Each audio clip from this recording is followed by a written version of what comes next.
we're back for another edition of the show. And what number is this? 52. 45. You know, there's not many reasons I keep you two morons around here, but that's one of them. Is keep track how many shows we have. Close. 52 is close. 52 was way off. We all knew it was 45. How many? 45. 45. We're back for episode 45, and as always, we got Gunny Matheson. I'm going to take it now. Joe Schmidt. And our good friend today, Troy Heikes. Yeah. Excited to have him here. Yeah, thanks for coming, Troy. Thanks for having me. Troy's back in town for getting ready for the futurity. No, he flew here specifically for this show. Yeah, well, that's right. I mean, you know, as long as they had the futurity here, he just had a horse to bring with him, but he came here for the show. Yeah, because he thought this would be the best show he's ever been on. Actually, my agent just set me up to come in for this. Oh, gotcha. They thought it was a better idea for you. I agree. Yeah. I agree. I'll be back next week for the fraternity. Okay, we should let Tom talk now. I think. No, it doesn't matter. But at any rate, so Troy, you're here for the fraternity mostly. You came here last year. You came here this year. Yep. And it's good to have you back. And glad you have. I'm glad you're showing fraternity horses again. Did you missed a couple of years, didn't you? I missed several years, and last year was my first year back, and came out and rode before the fraternity last year, and had so much fun. Thought I'd come out again this year. And used to do it all the time back in the day. We'd come down, so it's all good.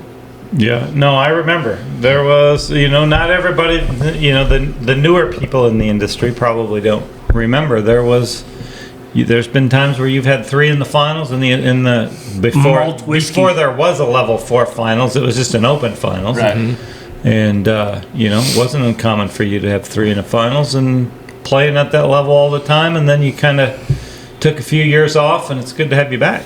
Well, it's good to be back. Had some health issues come up, and so I had to deal with those. Got those put away, and back at it. Yeah. A little older now. Not wiser. Wiser. Maybe. Yeah. I mean,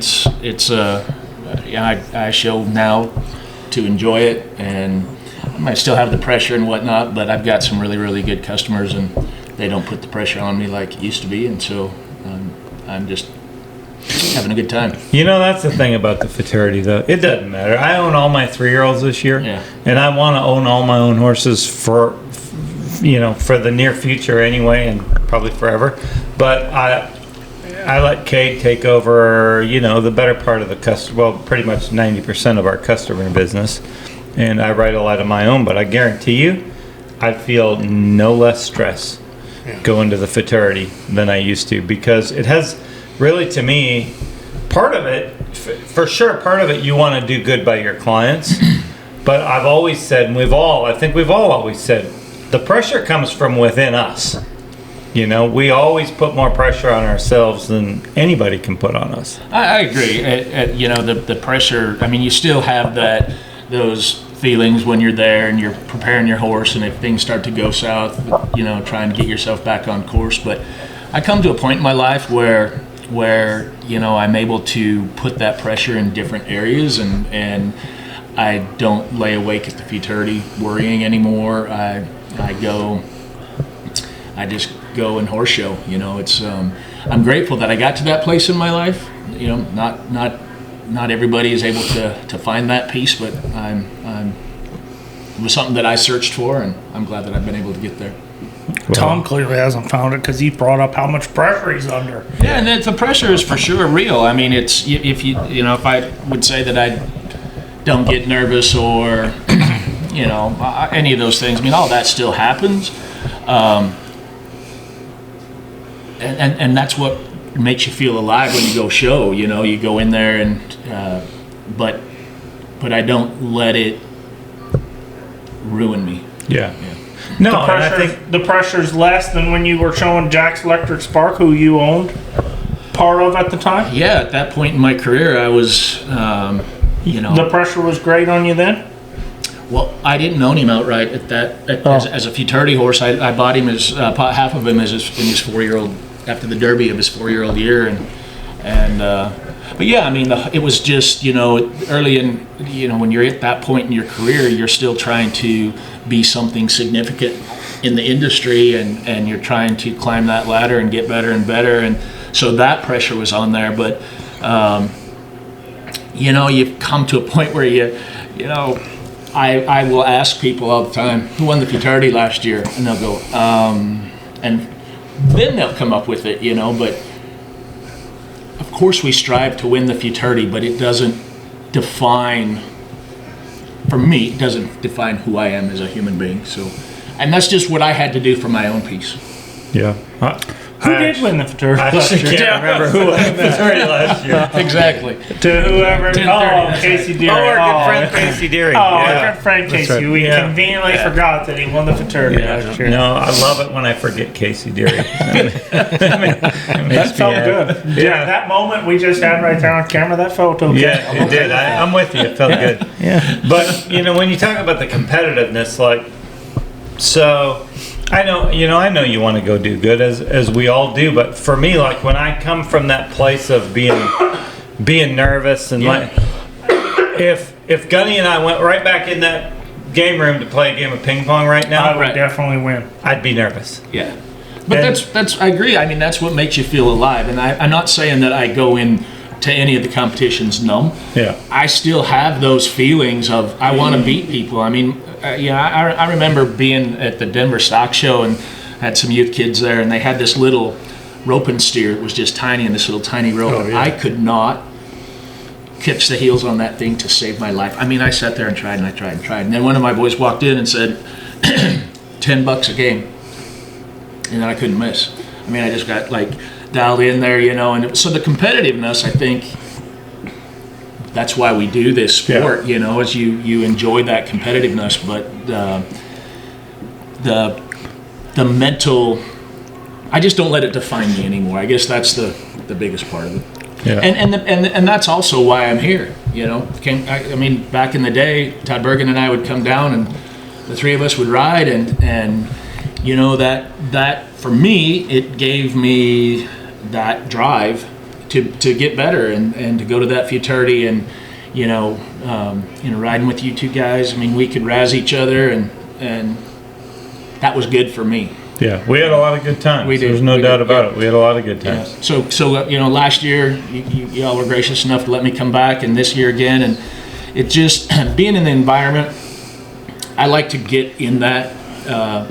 It's not a secret that you like to razz me a little bit, and that does me good. Makes me. He rises everybody. He razzes me down. His last name is McCutcheon. I mean, That's true. That's true. But it's a good thing, you know. It helps me want to be better. Yeah. Well, so you took a few years off. What was why did you take a few years off? What happened in your training business or your career? Why did you take those years off? So I mean, I don't want to get into all of my medical. let's not. I mean, let's not just set a guy up on camera. I mean, let's not talk about this ahead of time. Let's just throw it to the fire. I've had some health issues. I ended up with a tumor on my pituitary gland, and that caused me to start gaining weight exponentially. And when I lived out here, I started going. That could be what's wrong with me. No, that's not it. It could be. I'm gonna talk to my doctor. The damn pituitary gland. But I became a gym rat, and I was just like trying everything in my power. Now I have to run my endocrine system manually, which is fine, and I fought my weight my whole life. I mean, that's something that's been up and down, and you know, I just have had several surgeries, and my back was bad, my knees went bad, I couldn't exercise anymore. Well, I can tell you and I sat on your couch about 2 years ago and had this similar discussion, and you know, you look good now. You look good at the NRBC last year. You're in shape. I think it makes a huge difference in everything. I think the fitter you are, the better you show, the better you look showing all of that. And you know, you were struggling when we were sitting on that couch. You were You were kind of big, Troy. I know. I got as big as I'd ever gotten in my life, and to be honest with you, I was going to so many doctors, and I just got doctored out. I just got tired of it, and so I quit going to all the doctors. I quit all of my treatments. I just said I didn't want to have to deal with it anymore, and I just turned into a bigger and bigger balloon. And then it comes to a point where getting on a horse was a struggle, and then I got to where galloping a circle, I would be out of air, and you know, I'm one of those people that when my give a shit meter goes to zero, I just don't care. But then I hit a wall, and I'll say, okay, I'm done with this. I'm going to conquer it again, and I've always been that type of a person when I decide I'm going to do something, I go all in. And so my weight issue, I took that under control. I quit drinking alcohol for, gosh, I don't know how long. You still quit because Now, I've incorporated some alcohol back into my life. You know, I'm in moderation now with things, but you know, when you get that big, the thought of exercising is just really, really difficult. When you stand up from sitting down and you walk hunched over for a while because your back is so bad, exercising is just not on the radar either. You've had joints replaced 3. I've just had 1 knee replaced. You know, you can give up and feel sorry for yourself. I've never been that individual, but I just kind of got to where I was doctored out and kind of lost my drive for the horses. I still was training horses, but I lost that desire to, you know, really take it seriously. And then I just turned that corner and decided that I wanted to get myself healthy, and went back to my doctors and got my endocrine system back under control, and made some goals, and have, you know, great customers that are providing me with some nice horses. I'm having to learn to get back in the pen and compete. You know, this younger generation has come along, and they are really tough to get around, you know, but you're a little younger than me, you know, but you're still an inspiration. You know, I've always tried to stay current with training and showing, and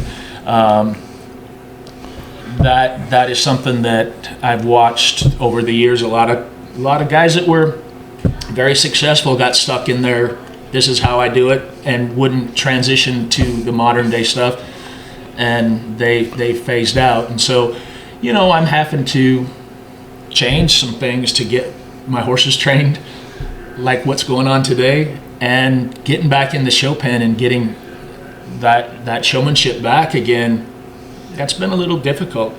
It's humbling, but I expected it. So, you know, I'm just going to keep chugging, and as long as I can get on one, I have no other skills, so I'm going to stick with that. Do you think it's harder because you're doing as good of a job training as you used to do, and it's just not working? Or do you think it's harder because you're trying to do something different and you're not quite there yet? Well, you know, the style of horses has just changed quite a bit, and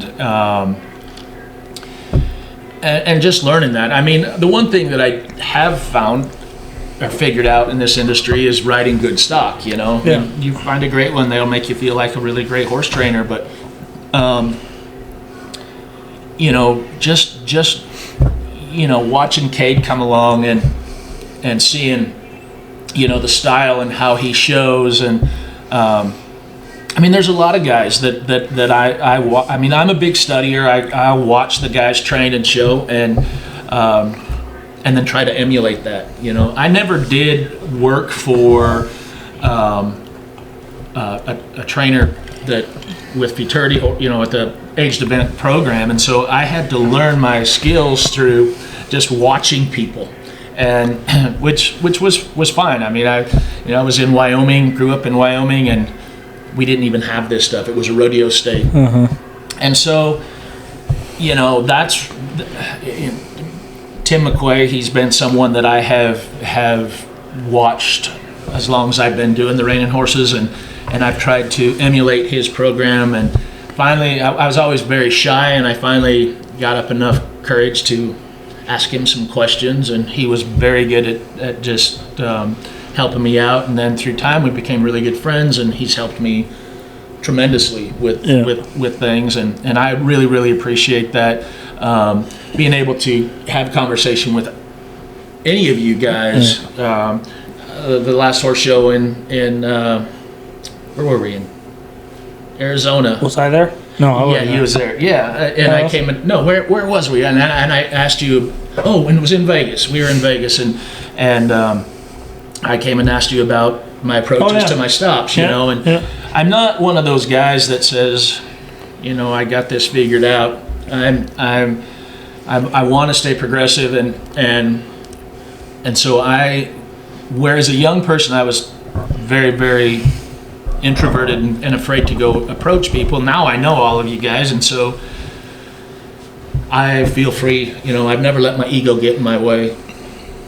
It's funny, he was talking about watching Cade, and you know, and almost trying to figure out how he's doing what he's doing. But I remember talking to Tom at Cade's first Derby as a professional, and Tom was scratching his head going, I don't know what he's doing, this and that. He was complaining. He was it just wasn't working, and Cade walks out there and marks at 224. Yeah. And Tom says to me, but how can I say something to him now? It worked. Do you remember that? Oh yeah, I remember it well, because I think he did everything wrong up until that point, and then It still worked. And then I'm walking down the chute. Well, I'm going to watch him from the back gate, and Mandy and I walk down the chute.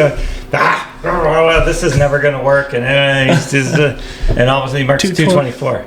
Attaboy! You know, I mean, what are you going to say at that point? And I remember him walking out of the pen and saying, "Told you."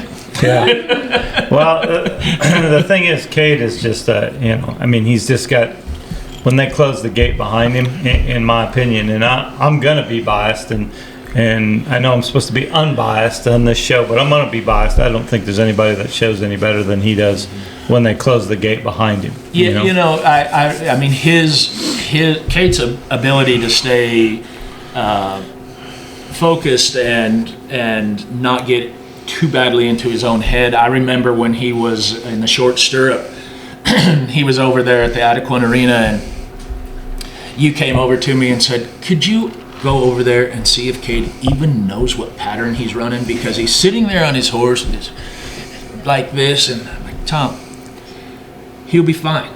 Yeah, but I don't even know if he knows what pattern he's running. I said, promise you, be glad he's that way, because with his family, he could be really in his head thinking, oh gosh, I've got to be somebody special here. And he was so placid and just even keeled. And I think that has carried on into his professional career as well. And I agree, when he goes in and shows, when they close that gate, that boy is focused, he's got feel and timing that is phenomenal, and he's just fun to watch, you know. So, yeah, I mean, I heard a word I've never heard before. Hang on a second. timing. Hey, you guys can talk. No. Timing. No. Placid. I thought that was the name of a lake. Yeah. Well, it is. Be damned. Okay. Excuse me. Sorry. Yeah. I told you I could talk to myself. I'm having a good time down here. Perfectly in silence. Sorry. Placid. Good word for it. thank you. Yeah, well, 99% everybody knows what that means, but we'll let you catch up. right. We'll let you catch But up. it is a lake. It is a lake. It's a lake, Flash. pretty common word. It's a lake. Okay, guys. Well, what does it mean then? It's a lake. No. What is the definition, Joe? Well, Joe, let's just say you should know. give it to me.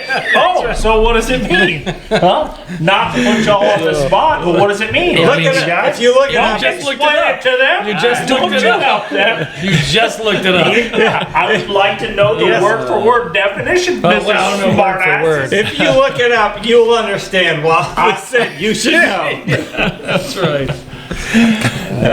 No, and you were talking about like livestock and having good horses. When you had Master Bootjack, Yeah. like how different was that horse when you got him? Yeah, I mean, he's a perfect example of, I mean, I worked for a ranch in Colorado When was that? Pine Run Ranch. Give That us a was- year. That was in the mid '80s. I went It was there. way back in 1980s.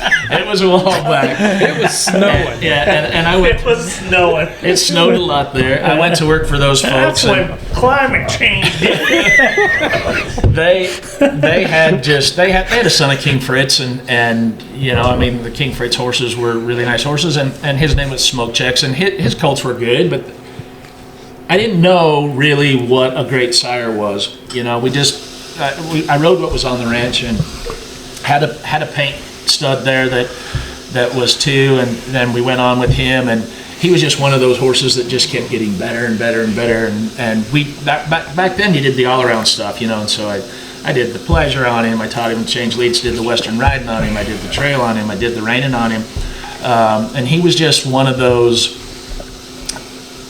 horses that really didn't have the pedigree to be what he was, you know, and he went on to win the super horse at the Paint World Show, and he's the only horse in history that I won the senior reining on. I won the junior reining on him, and then brought him back. Won the senior reining on him. Was in the lead for the super horse, or was in a tie. And Bobby Emmons told me that he needed to go in the jumping, in order to. And the paint deal was different than the quarter horse. You didn't have to qualify. You could just enter as you went. And so I had jumped him over a Hunter Hack course one time. Just I don't even know why we did it. And so Bobby showed him, and she showed him in the working hunter, and he was horrible. I mean, he'd come up and look at the fence, and he didn't quite know what to do with it, you know. And then so he didn't do any good. And then the other horse took the lead that we were tied with. So they took him out back, and they built this jump that was too freaking tall for him, you know. And they put a wool cooler over it, and then Bobby just gallops him up there, and he did with all of his might, tried to jump over that thing, and I mean crashed, and it's like, okay, he's good to go. I'm like, I don't know anything about jumping, but okay, here we go. And so they go down there, and he goes in, has a clean round. I mean, he just jumped over everything like he had done it his whole life. And then the horse that he was tied with, he comes in there and he has a clean round. And so I'm learning as we're going about the jumping stuff, and they said, well, now they're going to have a jump off. And so, okay, and so Charlie, our horse, he goes in there and he jumps, and he like hit a fence, but he didn't tear it down. I don't know exactly. He tapped it. Yeah, whatever it is, but it's Rubbed it. there was a fault or something. He gave it a little rub. A fault of some kind, but then the other horse comes in there and tears a whole fence down. And I'll never forget Ron Emmons saying, when they went in for the jump off, he said, the least he can be is reserve world champion. And then when that other horse tore the fence down, he says, but now he's a world champion. So to my knowledge, in the history of the Paint Horse Association, he's the only horse to be a world champion reining horse and world champion jumping horse in the same horse show. You know, and here he was, 15 one-hand horse with slide plates. I am going to make it the rest of my life's conquest to win the paint world and the jumping at the fucking paint world. Well, I can tell you at the Minus the time, F word. right now, to look back on it, it might not be, at the time for me in my career, it was a home run. I mean, to have that happen was quite an accomplishment, and you know, I had fun with that. I mean, not to slow your story down, but I mean, Joe was talking about a stud, you know, Master developing a Bootjack. stud. Yeah, sorry. Like Sorry. Transition to that.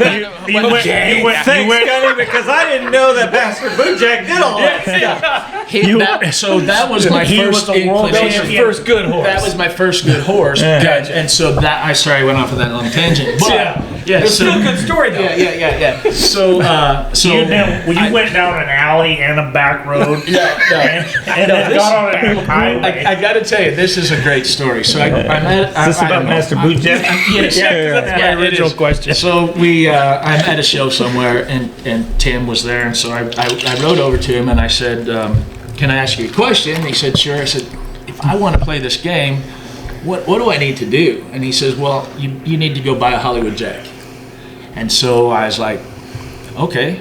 And so Richie Greenberg used to come up to, when I was in Aspen, training up in Aspen, Colorado, he would come up there, so I knew Richie. And so I got 2 banks to lend me money, and I called Richie. I'm ready to buy me a son of Hollywood Jack, and I said, Richie, I want to buy me this a stud colt by Jack. And he says, well, what makes you think I want to sell you a colt? And I mean, it was just like he might as well have just punched me square in the face. I could not believe that here I'm trying to spend money with him, and I wasn't good enough to buy a horse from him, was how I felt, And so I was like, hung up. That's a good sales pitch, by the way. Yeah, I was a little defeated, or a lot defeated. And then Roy Yates, who I had rode with, he taught me along the way, and he said, well, there's another part of Hollywood Jack, a lady by the name of Sally Brown, and here's her phone number. So I called Sally Brown, and she said, come on up. And that was my start of my relationship with Sally. I ended up picking out Master Bootjack, brought him home to Colorado. Remember breaking him to ride, loping along, and I just quit riding, and he just jumped in the ground with his hind end. I mean, it was just like, that was just like a huge moment for me, because I've never had one have that natural desire to do that. And back in the day, those days, they looked for deadly leaded horses. That's what they called it all the time, and which meant if you're going to the right, you pull to the left, and if they swap leads, that's the one. Well, Kick and stick. yeah, you couldn't even make him drag the lead. I mean, it was just if he changed directions, he changed leads. And so that horse first, I took him to the Congress. I made the open finals on him at the Congress. Showed him at the Summer Slide Futurity. I was third. I mean, I was nobody. I mean, I had never. This was brand new to me to compete in the NRHA stuff with a horse that had ability. But we didn't school our horses back then, and by a futurity time, he was smooth running off, and I didn't get anything done. But I did figure out at that time about riding good stock. Yeah. Well, I mean, and let's even talk about that. I mean, you went out to buy a stud. Like, it seemed like it was a goal to have a stallion, and you bought him as a baby. That really doesn't happen now. Like, now, stallions are circumstantial, it seems like. If they just so happen to win the futurity, that's your stallion.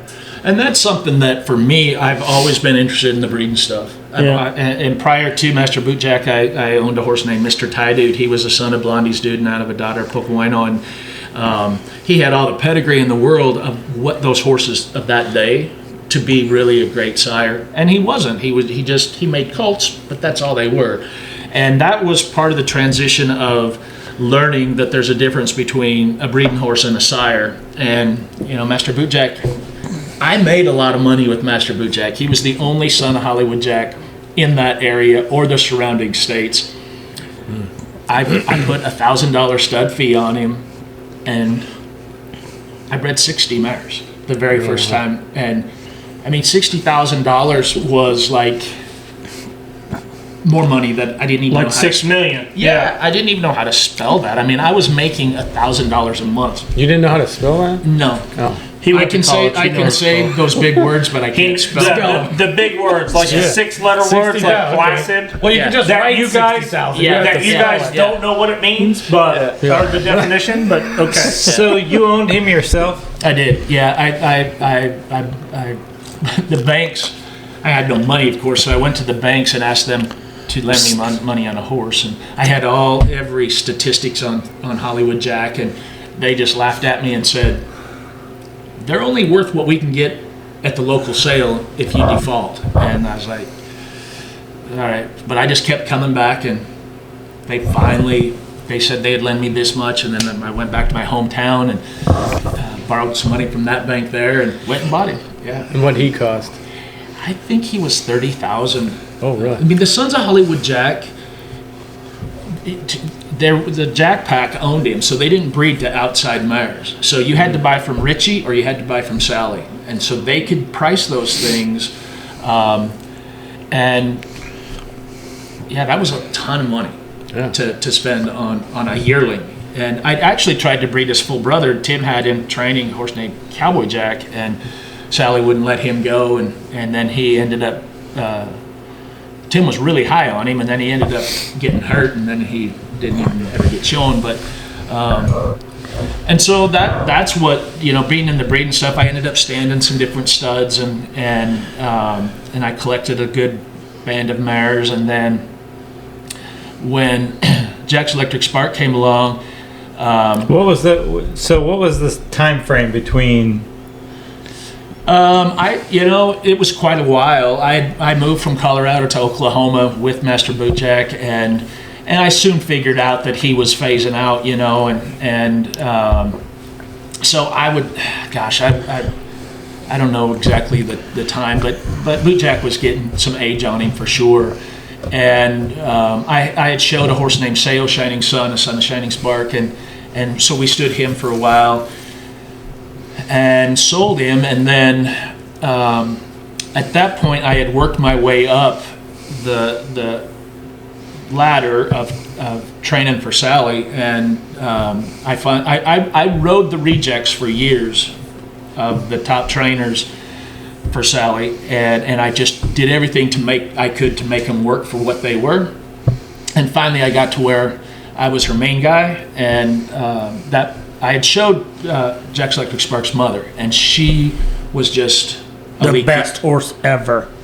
What? She was just the best horse ever, is what you were about to say. No, she was. I was just trying to protect his legacy. I know what you're about to say.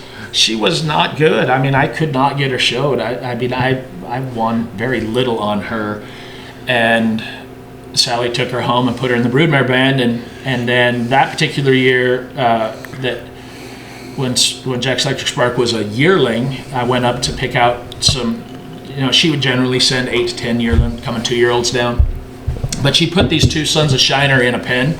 One was out of Fancy Jack, who was Reserve Futurity Champion, and the other one was out of Miss Hello Hollywood, who I won hardly anything on. And so we're standing there in the pen, and there was just something about Jack's Electric Spark that just intrigued me. And he had a very, his eye was just like just, I don't even know how to explain it. He just had a look in his eye that was just, that it caught you. It did. And then these colts get to running and playing, and he runs up in the corner, and the position that his body went in, I just said, I'm going to take him. And Sally thought I'd lost my mind. She says, you're going to take the colt that has no bottoms. I mean, the pedigree was there on the bottom side, but the other one's out of the Reserve Futurity Champion, and there's a ton of pedigree there, too. Do you remember what his name was? Yeah, his name was Rocky Dare. Went on and showed him, and he didn't make the Futurity finals, but Rocky showed him and won a lot in the ancillary stuff. I think he won like 70,000 on him or something. Okay, like I was that. just curious. Yeah, not Self Shine. That was another full brother to him. I don't recall his name, but yeah. And so with Jack's Electric Spark, I trained him up, and he was just freaky to me. I mean, he was one that makes you feel like a horse trainer, because he said whoa, and he just stopped, and he had all the stuff and was never study, and Dr. Joe Carter was my veterinarian back then as well. He still is today, and we were laughing here last year that we showed him through his 6-year-old year. We never injected a joint. He probably needed it, but we just didn't take care of him like we do today. And he never missed being an open finalist from 3 to 6 in any of the major events. He was there every time. We'd always have a little something in the finals, so he didn't win as much money as he could have. But I just thought to myself, if I can have colts that ride like he rides, I would be okay with that. So Andrea and I went to, Sally said to sell him after the Derby, and so we went to Sally and said we would like to buy half of him and form a partnership. And so she said okay, as long as I managed him and controlled all of his breeding stuff. And so we did that, and it was the greatest move I ever made. Unfortunately he died at a really young age, but I still finally got to feel what it was like to own a sire, which is different than just. And you still have frozen semen on him. Yeah, I do. Yeah, and we just do the ICSI with him now, and there's the numbers aren't there,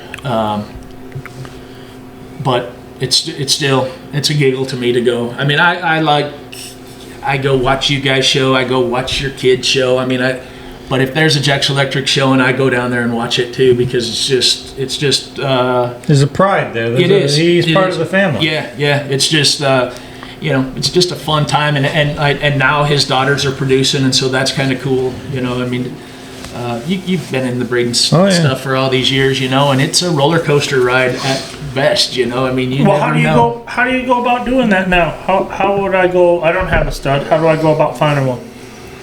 Well, I think you hit the nail on the head a little while ago. You don't. You go about buying a nice prospect, and then they either decide if they are or they aren't. Yeah. But whenever he had Master Cowboy Jack, he had a son of Hollywood Jack that he took to his local area, and but he was a breeding stud. The breeding business back then was much, much smaller than it is now. Yeah. Now the breeding business, and there wasn't ship semen. So whoever was in his area had to breed to what was in his area or ship horses to Texas. And so I think there's a lot of different studs that got more opportunity then. Maybe horses that didn't win as much or whatever were good bred. Now, you can breed with the ship semen. You can breed 200 mares. If your stud can produce that much semen, you can breed 200 mares a year. Yeah. And you can breed them all over the country, and their mares never have to leave the backyard. Yeah. Right. Yeah, and the other big change in our industry is back in the day, Bob Loomis figured out to buy mares and put mares in the field that he either showed himself or he had watched. There weren't, Tom Fuller with Willowbrook Farms, they had a broodmare band.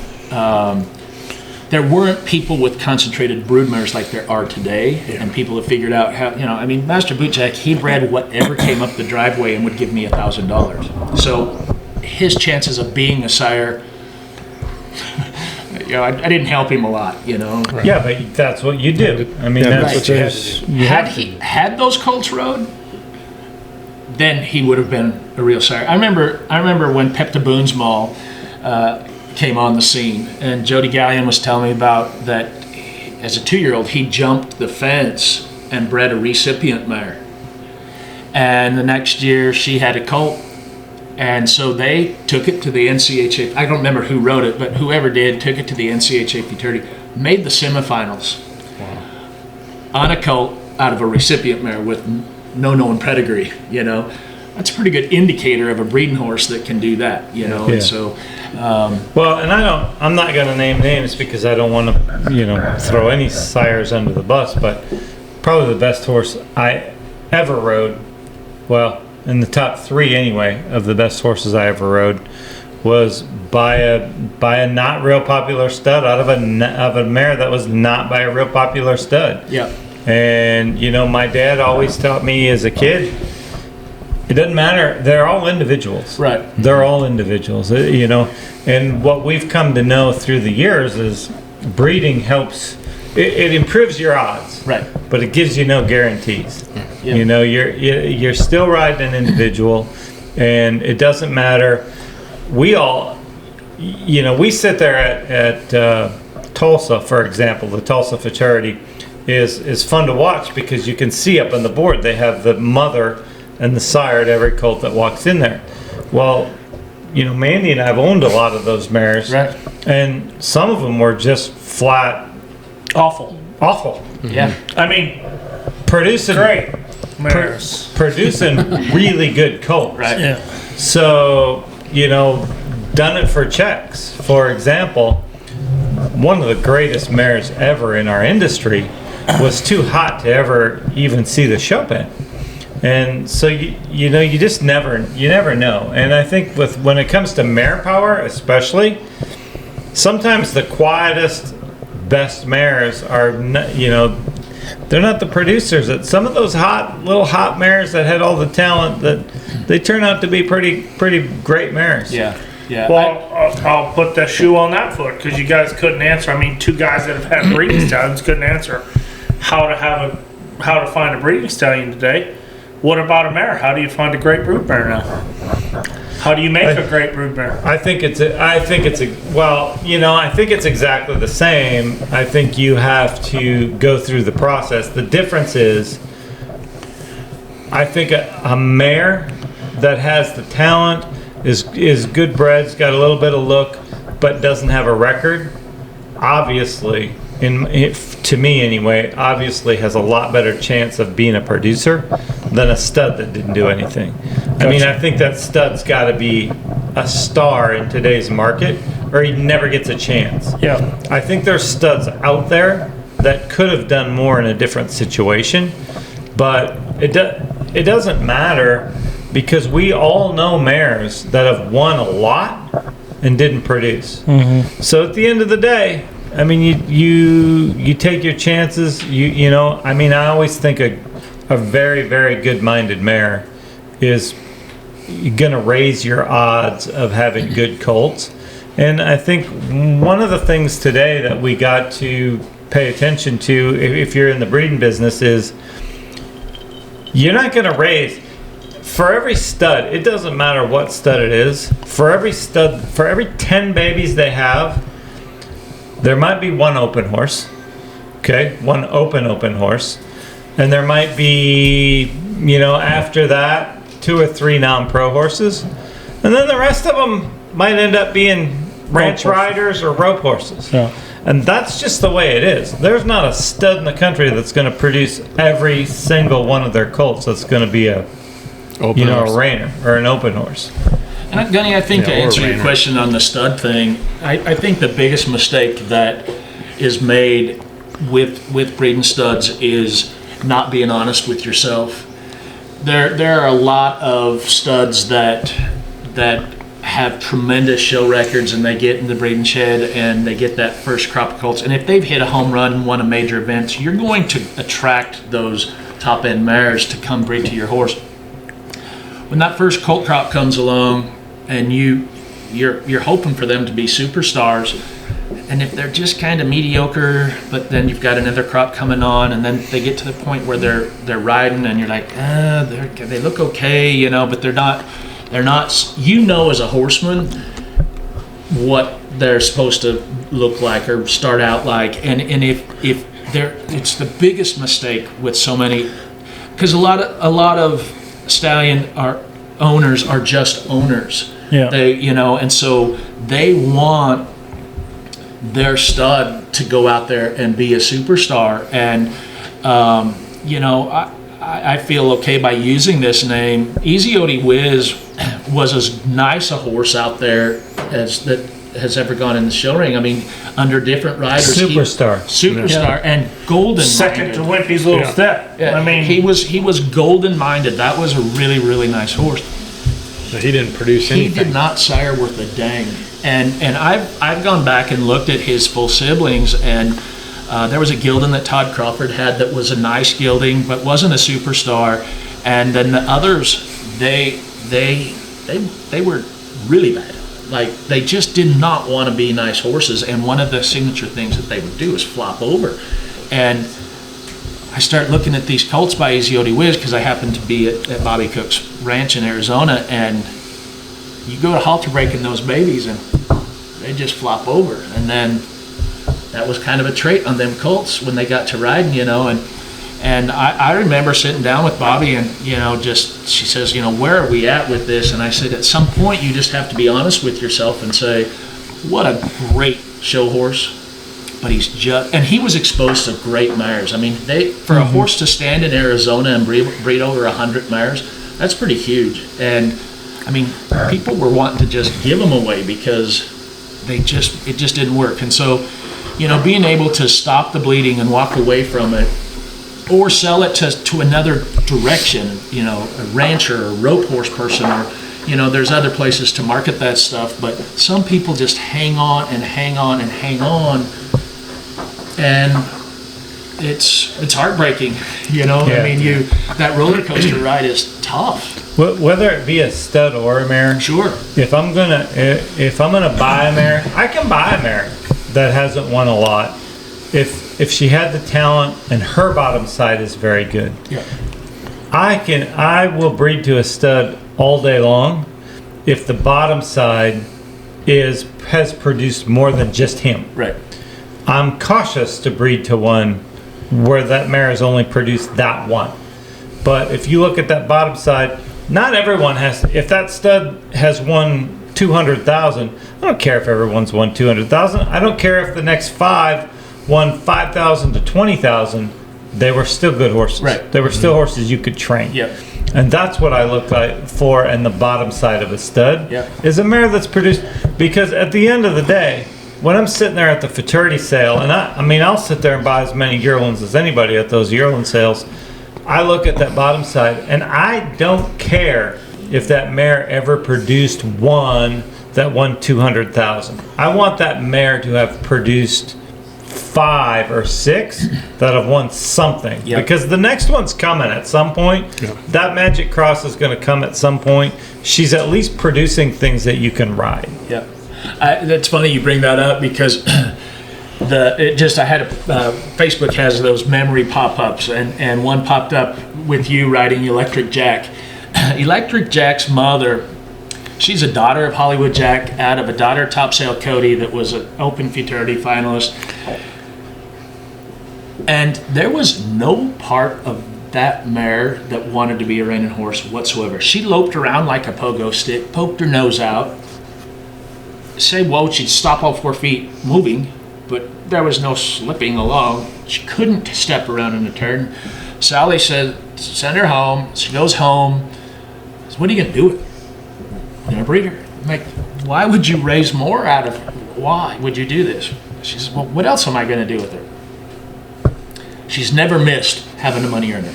Yeah. They haven't been like Rock the Stadium superstars, but every single thing she produced by an array of different studs have gone on and been show horses. You just added 200 average colts a year to our industry by saying that. Yeah, well, but no. not everybody that's got a mare that's not good enough is. But you're right. She so had the many page, of those though. mares I've produced. Yeah, the page was there Yeah. for her to be a really, really nice mare. She just genetically, those genes didn't match up. You know, her full sibling could have been a superstar. You know, who knows? But I went to Bob Loomis and I said, how does that happen? How does it work? And he says, sometimes it just skips a generation. You know, I mean, that's just truth. One of the questions I wanted to ask you today is why people buy mortality insurance and some of the reasons people buy it. What I like to tell them is if you can't just go out and write a check to purchase another one, then you should consider insuring it. Because when you can transfer your risk to Markel's for pennies on the dollar, it becomes very, very a necessary evil, so to speak. As the horse's value goes up, its success in the reining arenas and where it is in its development, that's kind of what drives it. Absolutely. And the NRHA has been very good in the development of programs to allow horses and riders also to fit in whatever level is their comfort zone.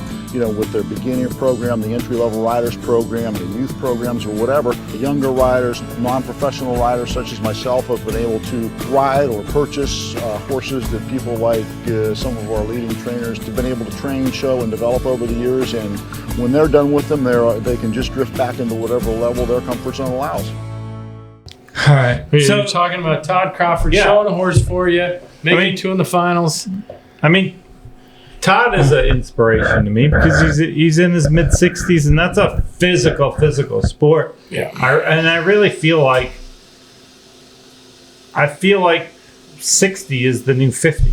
I mean, if you take care of yourself, keep at it, keep current. I mean, it's not just about what you can physically do. It's about keeping yourself on good horses and keeping yourself up with what's current in today's, reining horse industry, or in his case, the cow horse. I mean, it's staying up to date on the current styles, and I mean, to me, that's inspirational because I still like to do this. I'm not going to lie. 10 years ago, I looked forward to being the age I am right now and being able to go, okay, I'm going to be able to retire and not do this anymore. And you know what? I probably could, but I have no desire to do that. Right. And having my kid show up at the barn every day makes me want to show up at the barn every day. And I think there's 10 more years in the tank.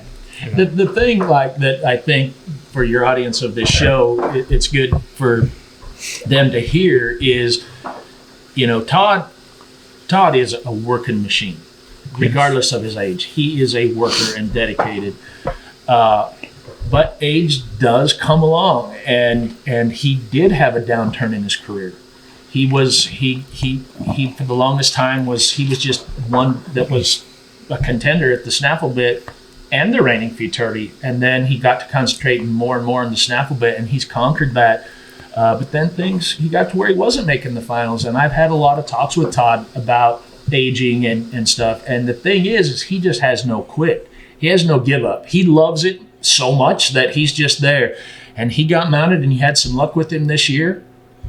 And he gets 2 back in the finals. He has that drive to continue on. And I think that's something that we are missing more and more in our industry, or in the horse industry in general, is finding young people that have that drive and desire to put in the time to be successful. They're looking for where we grew up.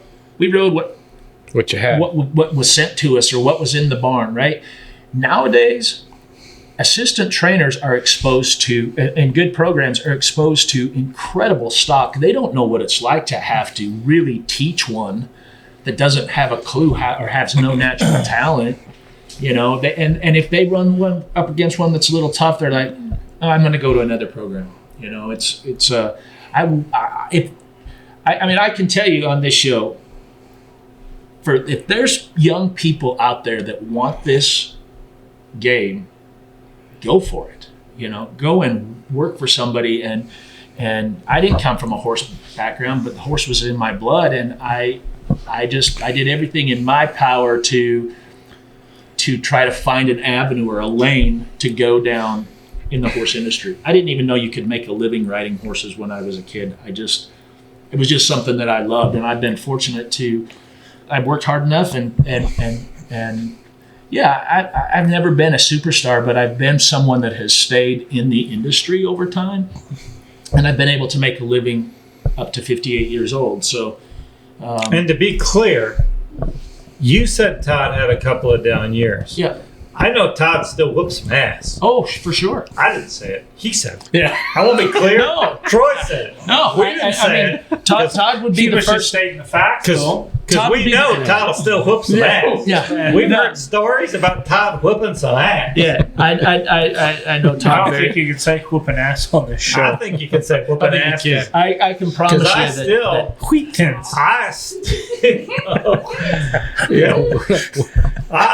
I'm telling you, I like Todd. Todd and I are friends. Yeah. Todd can whoop some ass. He can whip some ass. Yeah, he can. He wouldn't whoop my ass.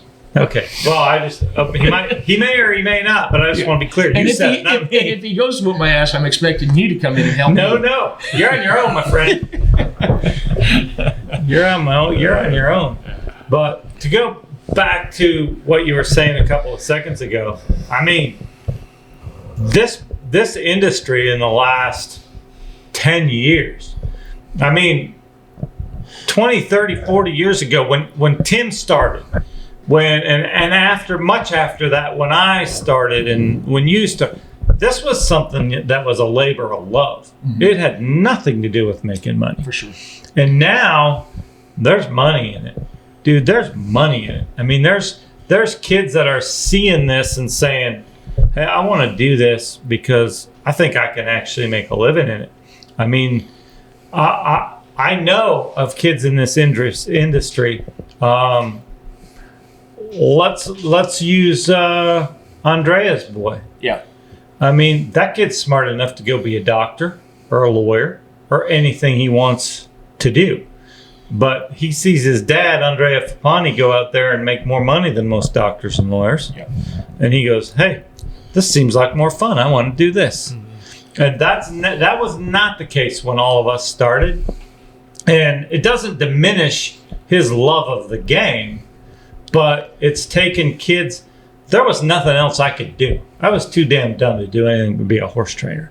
And That is the first Yeah, time that's pretty I've true. ever heard Tom say he was dumb about anything. yeah. Hey, But can you record that? totally agree with you. Will you text on me that short segment of Tom admitting that he was dumb and keep it for me? Yeah, Sorry. but I mean, the point being is, that was me. How about you two? I mean, you had no choice but to be anything but a horse trainer. Yeah. Well, I mean, Troy too, really. I mean, I've known Troy for a long time. I mean, you guys were destined to be horse trainers, right? Because that's all you could do. But there's a lot of kids out there that have other options. But now, being a horse trainer is a viable living. It's not about a kid that had other options before took those options and then did the horses as a non-pro. Now, the horses it's a legitimate living. It is, and I think the biggest thing for all of us sitting here, and for your viewers, for those of us that have made a living training horses over the longevity of a long period of time, we got into it because we love the animal. There's something that's in our blood that says, this is something that we want to do. You talk about Luca Fapani. Yeah, he could go be a doctor or a lawyer, but it's in his blood. His brother loves to motocross. Doesn't seem to have the same attraction to the horses as Luca, but and we've watched, Bobby Joe Loomis, she was born into it. The Milholland kids were born into it. There have been numerous kids that are born into it. Mandy was born into it, and it's in her blood. Your all's kids were born into it. It's in their blood. But they could have just as easily had it's black and white. Yeah. When kids are not into it, they're just not into it, So For me, it was never about being a star. It was never about that for me. For me, it was always, I love the horses. I love being around the horses. Right. And I always looked for an angle to make money in the horse business because I love the horses first, but I also wanted to be secure in my future for myself, my family, my kids, whatever the case may be. Right. And, for these young guys coming up today, another super talented young guy coming out of Sam, Florida. Yeah. I mean, Sam's got his shit together and knows what he wants to do and is craving it. One thing that always impresses me with these young guys, Luca, Sam, there's a number of them. They can sit there and tell you everything that's going on in the industry. What horse that guy's got, what horse that guy's got, they know everything. And that's this generation of 30 and younger. I mean, they know everything that's going. They're craving it. They're loving it, and they know what's going on. And that was Cade as well. Still is. Yes. Still is. But I mean, before he became professional, I'd come to an event. Cade knew who I was showing, what their pedigree was. I mean, he just was on that stuff. It's just part of who he is. But he also, whether it's football, basketball, I mean, he knows the statistics on that stuff too, kind of like myself. Yeah. Just thought I'd throw that in. Yeah. Well, I'm going to tell you a true story about Cade. The other day, I'm sitting in my office, and I'm looking through the list of the yearlings that sold, that are now 3-year-olds, that sold 2 years ago in the fraternity sale. And I go down through there and read their names, and he says, because I'm trying to figure out which ones did well and which ones, just out of curiosity. Because we bought out of that sale, we bought 5 or 6 or 7. So I'm trying to go through there and figure it out. And I read the horse's name. Oh, yeah, that one's by him and out of that mare. That one's by him and out of that mare. Mm-hmm.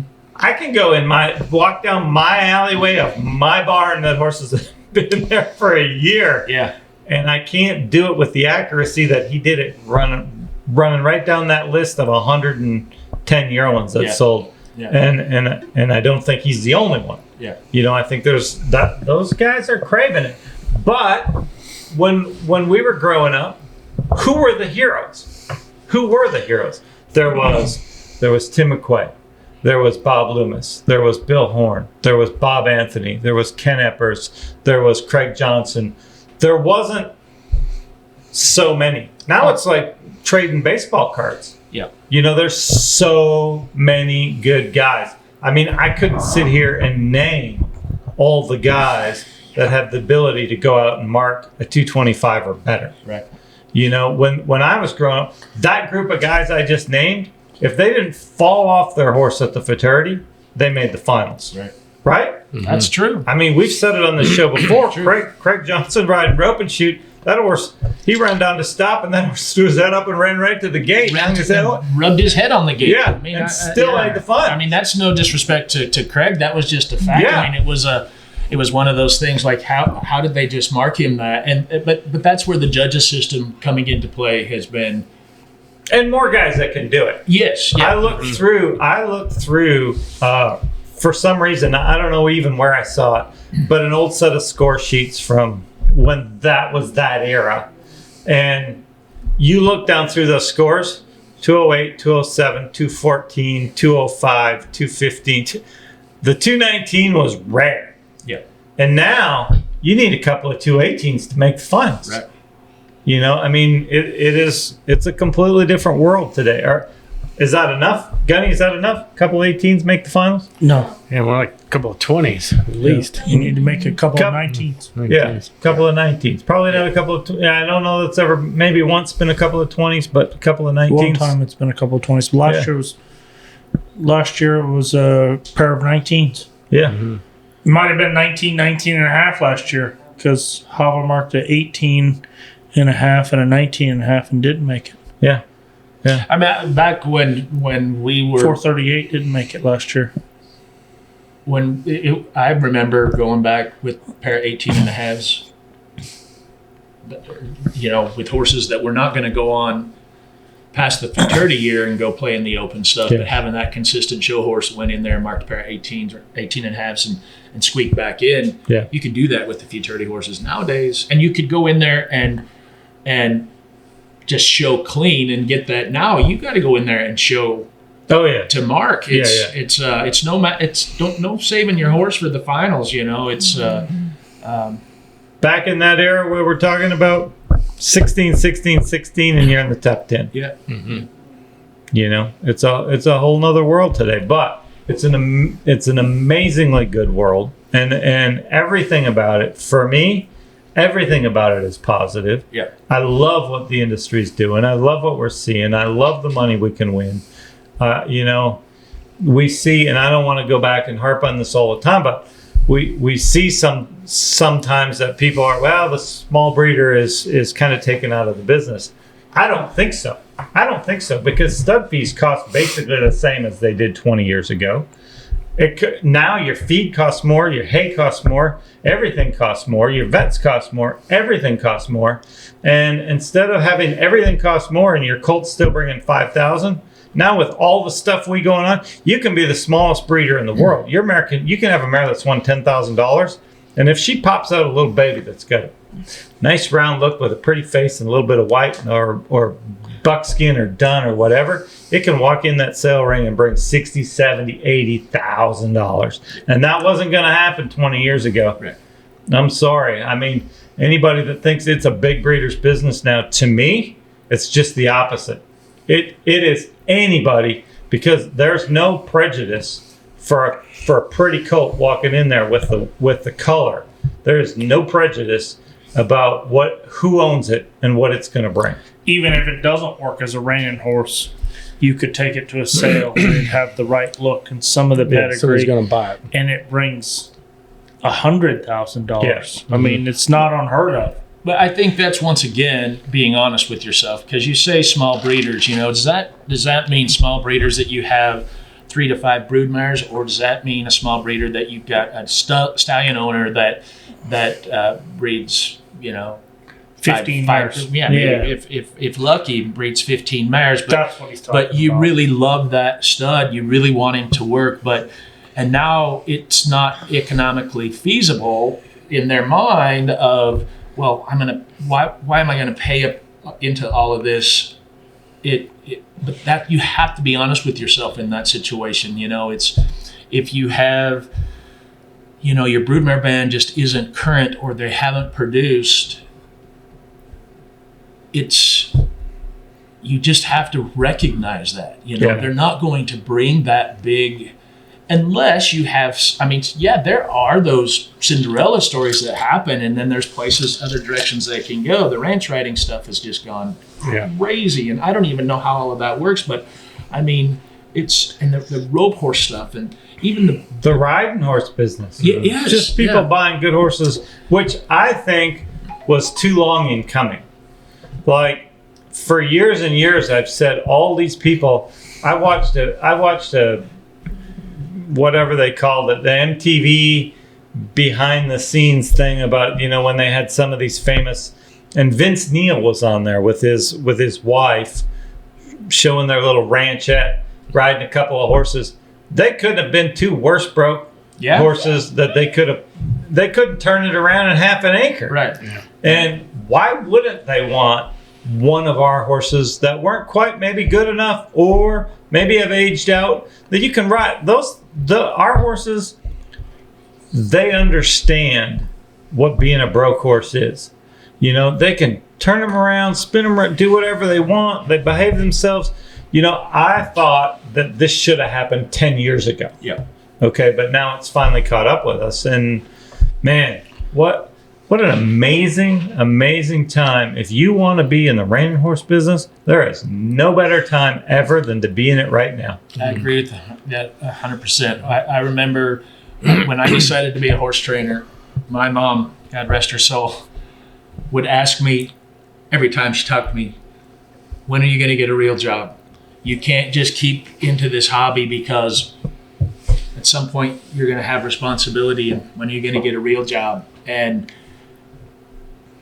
this went on for years and years. Clear into where I got married. And finally one day she said, I guess this is your job.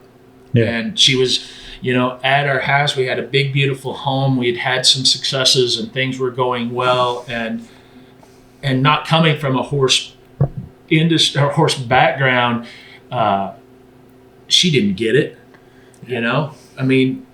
but the horse industry in general is through the roof, and the reining horse industry is just it's growing with leaps and bounds, and I like I said, where we live out in Scottsdale, there's a lot of trail riders go riding out on the desert, and they're getting smart about they're hunting a horse that they know is safe.